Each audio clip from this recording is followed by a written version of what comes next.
সাল্লাল্লাহু আলাইহি ওয়াসাল্লাম হেরা পর্বতে ধ্যানমগ্ন হলেন।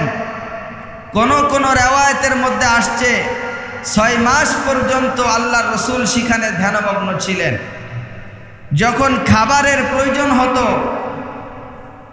কাছে জিবরাইল আলাইহিস সালাম আল্লাহর পক্ষ থেকে সত্য কোরআন নিয়ে আল্লাহ রাসূলের কাছে আগমন করলেন। বলেন সুবহানাল্লাহ। জিবরাইল আলাইহিস সালাতু ওয়াস সালামের বিশাল আকৃতি দেখে হুজুর সাল্লাল্লাহু আলাইহি ওয়াসাল্লাম ভীত সন্ত্রস্ত হয়ে গেলেন। আল্লাহ রাসূলকে বললেন, ইকরা ইয়া মুহাম্মদ সাল্লাল্লাহু আলাইহি ওয়াসাল্লাম, হে মুহাম্মদ সাল্লাল্লাহু আলাইহি ওয়াসাল্লাম আপনি পড়েন। আল্লাহ রাসূল বললেন, মা আনা বিকরিন, আমি পড়তে পারি না। জিবরাইল আলাইহিস সালাতু ওয়াস সালাম আল্লাহর হাবিবকে আবার বললেন, ইকরা ইয়া মুহাম্মদ সাল্লাল্লাহু আলাইহি ওয়াসাল্লাম। আল্লাহর রাসূল একই উত্তর দিলেন, মা আনা বিকরিন, আমি পড়তে পারি না। আবার আল্লাহ রাসূল সাল্লাল্লাহু আলাইহি ওয়াসাল্লামকে বললেন, ইকরা ইয়া মুহাম্মদ সাল্লাল্লাহু আলাইহি ওয়াসাল্লাম। এ কথা বলে হুজুর সাল্লাল্লাহু আলাইহি ওয়াসাল্লামকে বুকের সাথে চাপ দিলেন। আল্লাহ রাসূল সাল্লাল্লাহু আলাইহি ওয়াসাল্লাম বলেন, সঙ্গে সঙ্গে আমার জবান থেকে সূরা আলাকের 5টি আয়াত বের হয়ে গেল। বলেন সুবহানাল্লাহ। আল্লাহ রাসূল সাল্লাল্লাহু আলাইহি ওয়াসাল্লামের উপরে কোরআন অবতীর্ণ হয়ে গেল। হুজুর সাল্লাল্লাহু আলাইহি ওয়াসাল্লাম ভীত সন্ত্রস্ত অবস্থায় হযরত খাদিজা রাদিয়াল্লাহু তাআলা আনহার দরবারে চলে আসলেন এবং বললেন, খাদিজা জাম্মিলুনি, তুমি আমাকে কম্বল দিয়ে ধরো, কম্বল দিয়ে আমার শরীরটা ঢেকে দাও। হুজুরের শরীরে জ্বর এসে গেছে। সুবহানাল্লাহ বলেন। আল্লাহ রাসূল সাল্লাল্লাহু আলাইহি ওয়াসাল্লাম হযরত খাদিজা রাদিয়াল্লাহু তাআলা আনহাকে লক্ষ্য করে বললেন, খাদিজা হয়তো কোনো জিন ভূত আমাকে আসর করেছে। খাদিজা রাদিয়াল্লাহু তাআলা আনহা ডাক দিয়ে বলেন, ওয়াল্লাহি লা ইউখজিকাল্লাহু আবাদা, আল্লাহর নামের কসম করে বলতে পারি আপনাকে কোনো জিন ভূত কোনো দুষ্ট মানুষ আপনার কোনো ক্ষতি করতে পারবে না। নিঃসন্দেহে আল্লাহ তাআলা আপনার হেফাজত করবেন। বলেন সুবহানাল্লাহ। কারণ আপনি কোনোদিন মানুষকে কষ্ট দেন নাই, আপনি কোনো মানুষের অধিকার নষ্ট করেন নাই, আপনি কোনো মানুষের হক নষ্ট করেন নাই, আপনি বিধবাকে আশ্রয় প্রদান করেন, কোনো জিন ভূত আপনার কোনো ক্ষতি করতে পারে না। সুবহানাল্লাহ। কিতাবের মধ্যে লেখে আল্লাহ রাসূল 6 মাস পর্যন্ত কম্বলের নিচে শুয়ে আছে, চক্ষু দিকে দরদর করে পানি ঝরে আল্লাহ রাসূল শুয়ে আছে। হযরতে খাদিজা রাদিয়াল্লাহু তাআলা আনহা তার চাচাতো ভাই নওফেলের কাছে চলে গেলেন। আল্লাহ রাসূলকে সঙ্গে করে নিয়ে ডাক দিয়ে বলতেন, নওফেল দেখো তো দেখি আমার স্বামী মুহাম্মদ সাল্লাল্লাহু আলাইহি ওয়াসাল্লাম কি বলে। নওফেল আল্লাহ রাসূল সাল্লাল্লাহু আলাইহি ওয়াসাল্লামকে বলেন, ইয়া মুহাম্মদ সাল্লাল্লাহু আলাইহি ওয়াসাল্লাম, আপনার ঘটনার বিবরণ আমাদেরকে খুলে বলেন। আল্লাহ রাসূল সাল্লাল্লাহু আলাইহি ওয়াসাল্লাম হীরা পর্বতের ঘটনা যখন খুলে বললেন, সঙ্গে সঙ্গে হযরতে খাদিজার চাচাতো বোন চাচাতো ভাই ডাক দিয়ে বলতেছে, আমি একজন ইনজিলের আলেম, আমি একজন খ্রিস্টান ধর্মের আলেম, আমি তোমার সম্পর্কে গবেষণা করে বললাম নিঃসন্দেহে তুমি আখিরি জামানার পয়গম্বর। জোরে কোন সুবহানাল্লাহ। ও মুহাম্মদ, ভয়ের কোনো কারণ নাই, আল্লাহ তাআলা তোমাকে নবুয়ত দান করছে, তোমার উপর কোরআন নাযিল হয়ে গেছে, তুমি নবী হয়ে গেছো। বলেন সুবহানাল্লাহ। এই ঘটনা শুনে হযরত খাদিজা রাদিয়াল্লাহু তাআলা আনহা আনন্দে আত্মহারা হয়ে গেছে।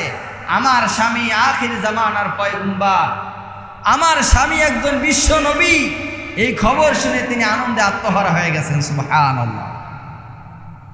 আল্লাহ রাসূল জিজ্ঞাসা করতেছে, আচ্ছা এই ধর্মের দাওয়াত দেওয়ার কারণে, কালিমার দাওয়াত দেওয়ার কারণে, দাওয়াতি কাজ করার কারণে আমার উপরে কি কোনো নির্যাতন আসতে পারে? আমাকে কি মক্কা নগরী থেকে বের করে দেওয়া হতে পারে কিনা? তখন ওই ইনজিলের আলেম, খ্রিস্টান আলেম বলতেছে, অবশ্যই আদম আলাইহিস সালাম থেকে নিয়ে আজ পর্যন্ত যত নবী রাসূল দাওয়াতের কাজ করেছেন, ইসলামের কাজ করেছেন, তাদেরকে কষ্ট দেওয়া হয়েছে। কাউকে মাতৃভূমি থেকে বের করে দেওয়া হয়েছে, কাউকে হত্যা করা হয়েছে, কারো উপরে জুলুম নির্যাতন করা হয়েছে। এমনও হতে পারে তোমাকে মক্কা নগরী থেকে বের করে দেওয়া যাইতে পারে। কিন্তু আমার আফসোস হয়, আমার বয়স বেশি হয়ে গেছে, আমি একজন বৃদ্ধ মানুষ। আমার যদি সম্ভব হতো ওই বিপদের সময়, মুসিবতের সময় আমি তোমাকে সাহায্য করতাম। সুবহানাল্লাহ। এটার দ্বারা বোঝা যায় দাওয়াতি কাজ করতে গেলে বাধা আসবে, বিপত্তি আসবে। কথা বলেন ঠিক কি না? আল্লাহ রসুল হযরতে খাদিজা রাদিয়াল্লাহু তাআলা আনহার হুজরা শরীফের মধ্যে আল্লাহ রসুল অপেক্ষা করতেছেন, রেস্ট নিতেছেন, আরাম করতেছেন। আল্লাহ তাআলা বলেন, ওয়া আনজির আশিরাতাকাল আকরাবিন। ওগো নবীজি, আর ঘুমাই থাকলে হবে না, এখন আপনি বের হন, মানুষের কাছে কাছে আপনি কালিমার দাওয়াত পেশ করেন। বলেন সুবহানাল্লাহ। এখন আর শুয়ে থাকার সময় নাই, মানুষদেরকে আপনি দাওয়াত দেন, তাদেরকে এই মূর্তি পূজা, লাত মানাত উজ্জা, এই যে দেবতার পূজা করে, শিরিক করে, এই শিরিকের রাস্তা থেকে, মূর্তি পূজার রাস্তা থেকে আপনি তাদেরকে বের করে এক আল্লাহর পথে আপনি তাদেরকে দাওয়াত দেন। সুবহানাল্লাহ বলেন। সম্মানিত মুসলমান ভাইরা আমার, আল্লাহ রসুল সাল্লাল্লাহু আলাইহি ওয়াসাল্লাম দাওয়াত দেওয়ার জন্য সমস্ত আরববাসীদেরকে সাফা পর্বতে দাওয়াত দিলেন। আর ডাক দিয়ে বললেন, ইয়া আইয়ুহান নাস, হে মানুষ সকল, তোমরা আমার সম্পর্কে কি বলো? সমস্ত আরববাসীরা, গোত্রের লোকেরা, কুরাইশ বংশের লোকেরা, তারা বলল, মুহাম্মদ তুমি সত্যবাদী, তুমি আমানতদার, তুমি আল আমিন, তুমি বিশ্বাস্ত। বলেন সুবহানাল্লাহ। আল্লাহ রসুল বললেন, তাহলে আমি যদি তোমাদেরকে কোনো সংবাদ দেই, তোমরা সেটা বিশ্বাস করবে কিনা বলো? তখন তারা বলল, অবশ্যই বিশ্বাস করব, কারণ এই 40 বছরের মধ্যে তোমার জবান থেকে আমরা একটা মিথ্যা কথা শুনতে পারি নাই। জোরে করে আল্লাহু আকবার। কত সুন্দর চরিত্র, চরিত্রের আধার মুহাম্মদুর রাসূলুল্লাহ সাল্লাল্লাহু আলাইহি ওয়াসাল্লাম। আল্লাহ রসুল সাল্লাল্লাহু আলাইহি ওয়াসাল্লাম বললেন, তাহলে তোমরা পড়ে নাও, লা ইলাহা ইল্লাল্লাহু মুহাম্মাদুর রাসূলুল্লাহ সাল্লাল্লাহু আলাইহি ওয়াসাল্লাম। তোমরা বলো, আল্লাহ ছাড়া আর কোনো ইলাহ নাই, মুহাম্মদ সাল্লাল্লাহু আলাইহি ওয়াসাল্লাম আল্লাহ তাআলার রাসূল। আল্লাহ তাআলা আমাকে নবী করে দুনিয়াতে প্রেরণ করেছে। আমি নবী, আমি তোমাদেরকে সতর্ক করার জন্য আসলাম। আল্লাহ তাআলা আমার উপরে নবুয়ত দান করেছেন, কোরআন নাজিল হয়ে গেছে। সম্মানিত মুসলমান ভাইরা আমার, যেই সমস্ত মানুষেরা বলেছিল মুহাম্মদ সাল্লাল্লাহু আলাইহি ওয়াসাল্লাম তুমি সত্যবাদী, তুমি আমানতদার, তুমি আল আমিন, তুমি বিশ্বাস্ত, এই সমস্ত মানুষেরা বলে, দাব্বাল্লাকা ইয়া মুহাম্মদ আলি হাযা জামাতানা, হে মুহাম্মদ সাল্লাল্লাহু আলাইহি ওয়াসাল্লাম তুমি ধ্বংস হয়ে যাও। জোরে কর নাউযু বিল্লাহ। আলি হাযা জামাতানা, এজন্য কি তুমি আমাদেরকে আহ্বান করেছো, জমা করেছো, একত্রিত করেছো? তুমি আমরা যার পূজা করি, লাত মানাত উজ্জা, আমাদের দেব দেবীর বিরুদ্ধে তুমি কথা বলতেছো। এদের বিরুদ্ধে কথা বলার জন্য তুমি আমাদেরকে একত্রিত করেছো। আবু লাহাব ডাক দিয়ে বলে, মুহাম্মদ তুমি ধ্বংস হয়ে যাও। জোরে জোরে কর নাউযু বিল্লাহ। আল্লাহ রাসূল সাল্লাল্লাহু আলাইহি ওয়াসাল্লামকে বললেন, তুমি ধ্বংস হয়ে যাও। আল্লাহ তাআলা তার হাবিবের এই কথাটাকে তিনি সহ্য করতে পারলেন না। আল্লাহ রসুলকে অপমান করা হলো, বদদুয়া করা হলো, আল্লাহ তাআলা সহ্য করতে পারলেন না। আল্লাহ তাআলা সূরা লাহাব অবতীর্ণ করে বলেন, তাব্বাত ইয়াদা আবি লাহাবিন ওয়া তাব মা আগনা আনহু মালুহু ওয়া মা কাসাব। আবু লাহাব বলছে, মুহাম্মদ ধ্বংস হও, আমি আল্লাহ তাআলা আবু লাহাবকে ধ্বংস করে দিলাম। হে আবু লাহাব, তুমি আমার নবীর বিরুদ্ধে কথা বলেছো, তোমার ধ্বংস অনিবার্য, দুনিয়ার কোনো মানুষ তোমার ধ্বংস থেকে বাঁচাতে পারবে না। কথা বলেন ঠিক কিনা? মুসলমান ভাইরা আমার, তাহলে বোঝা গেল দাওয়াতি কাজ করলে সর্বপ্রথম মানুষের বিরুদ্ধে, মানুষেরা কাফের বেঈমানেরা ইসলামের দুশমনেরা, যেই ব্যক্তি দাওয়াতের কাজ করবে তার বিরুদ্ধে বদনাম রটাবে, তার বিরুদ্ধে কুচ্ছা রটাবে। কথা বলেন ঠিক কিনা? হুজুর সাল্লাল্লাহু আলাইহি ওয়াসাল্লামের মতো মানুষ তাকে আল আমিন বলে, আবার তাকেই তারা মিথ্যাবাদী বলতেছে। কি বলেন, কথা ঠিক কিনা ভাই? কিন্তু আল্লাহ রসুল এই কালিমার দাওয়াতকে বন্ধ করলেন না। এটার দ্বারা বোঝা যায় কালিমার দাওয়াত দিলে, কোরআনের দাওয়াত দিলে, ইসলামের হক কথা মানুষের সামনে বললে বাধা আসতে পারে, বিপত্তি আসতে পারে, জুলুম হইতে পারে, জেল আসতে পারে, কিন্তু ইসলামের দাওয়াত থেকে এক চুল পরিমাণও দূরে সরা যাবে না। কথা বলেন ঠিক কিনা? আমার মুসলমান ভাইরা, আল্লাহ রসুল দাওয়াতের কাজ করতেছেন। কাবা চত্বরে আল্লাহ রসুল সাল্লাল্লাহু আলাইহি ওয়াসাল্লাম দাঁড়িয়ে আছেন। হুজুর সাল্লাল্লাহু আলাইহি ওয়াসাল্লাম নামাজ আদায় করবেন। আবু জাহাল আল্লাহ রসুলকে দেখতে পেরে তার কাফের সম্প্রদায়দেরকে, লোকদেরকে ডেকে ডেকে বলতেছে, মুহাম্মদ সাল্লাল্লাহু আলাইহি ওয়াসাল্লাম যখন নামাজের সেজদায় যাবে তখন উটের নাড়ি ভুড়ি গোবরগুলা মুহাম্মদ সাল্লাল্লাহু আলাইহি ওয়াসাল্লামের ঘাড়ের উপরে তোমরা দিয়ে দিবে। বলেন নাউযুবিল্লাহ। উকবা ইবনে আবি মুঈত, এক নিকৃষ্টতম কাফের, সে বলল, নেতা, এই কাজটা আমি করতে পারবো। আল্লাহ রসুল সাল্লাল্লাহু আলাইহি ওয়াসাল্লাম সিজদায় চলে গেলেন, আল্লাহর প্রশংসা করতেছেন সিজদার মধ্যে। আর আবু জাহাল উকবা ইবনে আবি মুঈদের মাধ্যমে উটের নাড়ি বুড়ি গোবর এনে রসুল সাল্লাল্লাহু আলাইহি ওয়াসাল্লামের গর্দানের উপরে ঢেলে দিলেন। সবাই পড়েন নাউযুবিল্লাহ। আল্লাহ রসুল এত কষ্ট পাচ্ছিলেন, এত পরিমাণ নারী বুড়ি আর ময়লা হুজুর সাল্লাল্লাহু আলাইহি ওয়াসাল্লামের মাথার উপরে দেওয়া হয়েছে, আল্লাহ রসুল মাথা উঠাইতে পারছেন না।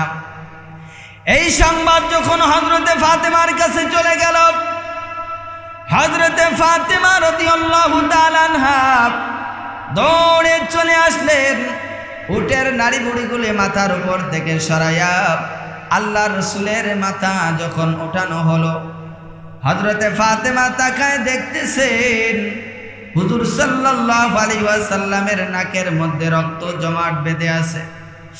আল্লাহ রসুলের জুব্বা মুবারক পিছন দিক থেকে ছিঁড়ে গেছে।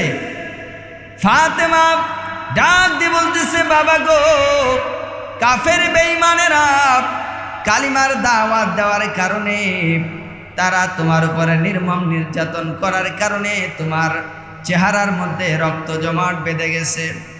ও বাবা, ওরা তোমাকে মেরেছে, যার কারণে তোমার জুব্বা মুবারক ছিঁড়ে গেছে গো বাবা। এই কথা বলে হযরত ফাতেমা যখন কান্না শুরু করে দিছে, আল্লাহ রসুল ডাক দিয়ে বলে, ফাতেমা কান্না করো না মা, কান্না করো না। এই কষ্টের কারণে, এই যন্ত্রণার কারণে, এই নির্যাতনের কারণে তোমার বাবা যে ইসলামের দাওয়াত দেয়, কালিমার দাওয়াত দেয়, একদিন দেখতে পাবা গোটা পৃথিবীতে এই ইসলামের দাওয়াত পৌঁছে গেছে। বলেন সুবহানাল্লাহ। আজকে আল্লাহ রসুল দুনিয়াতে নাই, কিন্তু রসুলের নির্যাতন সহ্য করে দাওয়াত দেওয়ার কারণে, কষ্ট সহ্য করে কালিমার দাওয়াত দেওয়ার কারণে আমরা দেখতে পাচ্ছি গোটা পৃথিবীতে ইসলামের দাওয়াত, ইসলামের জাগরণ তৈরি হয়েছে। কথা বলেন ঠিক কিনা?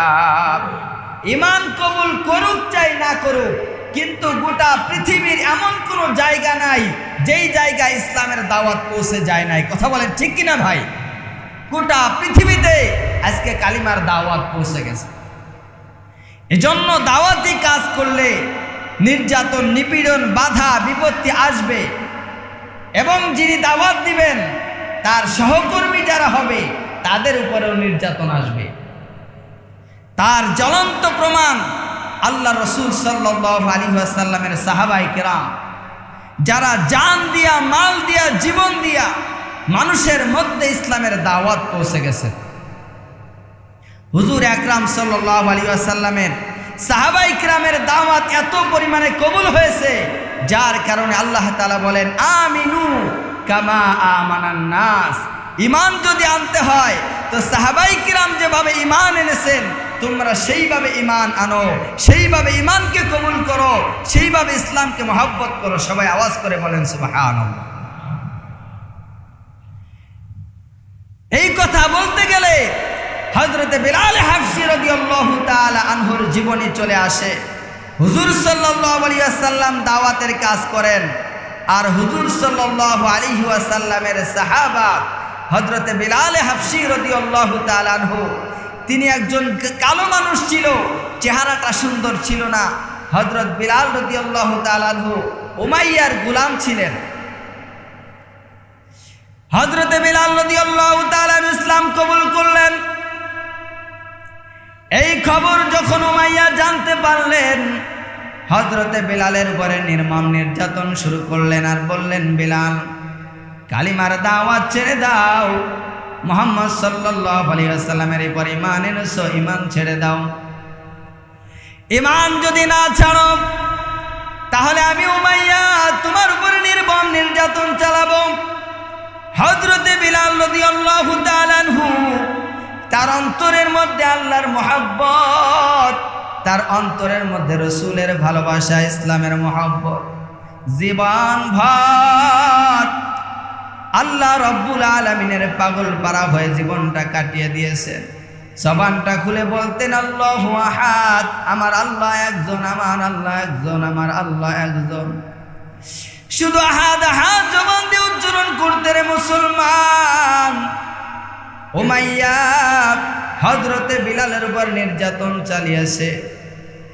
হাদিস শরীফের মধ্যে আসছে হযরত বিলালের গলার মধ্যে রশি পরানো হতো আর সেই রশিটা মক্কার সমস্ত যুবকদের হাতে এই রশিটা ছেড়ে দেওয়া হতো।